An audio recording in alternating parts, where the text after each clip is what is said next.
Good evening, everyone, and thanks for joining us. Hundreds of thousands of dollars are being raised for the victims and families affected by last week's shooting at the Grand. But now, fundraising groups need a way to get those funds into the right hands. The United Way of Acadiana will hold a meeting at the East Pinhook Road facility Tuesday at 1 o'clock to make a master plan to get that money to where it needs to go.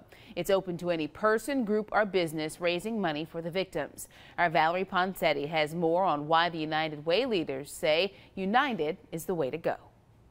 Memorials, funeral expenses, long-term mental health aid, all financial weights that could now be lifted off the shoulders of the families and the victims of the tragedy at the Grand Theater. I think what we're seeing now is a community that is expressing itself very well in terms of honoring victims at memorials and also making financial contributions to go to their aid. Margaret Traha, president of the United Way of Acadiana, says they've gotten numerous calls and questions from people who are raising money and want to know the right avenue to getting the money to the people it's intended for.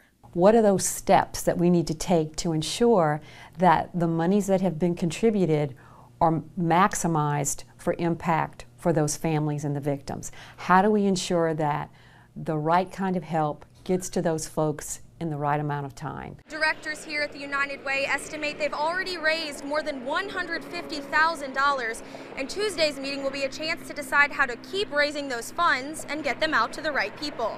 We need to have a really thoughtful plan and one that can be highly accountable and transparent about how those funds are employed. Plans to get the community working together. Lafayette Strong. And get Lafayette back on its feet. It's a great description of who we are and how we are.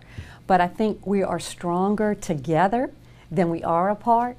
And so I think there's real opportunity here. In Lafayette, Valerie Ponsetti, KATC TV3. Well, two Lafayette businesses are being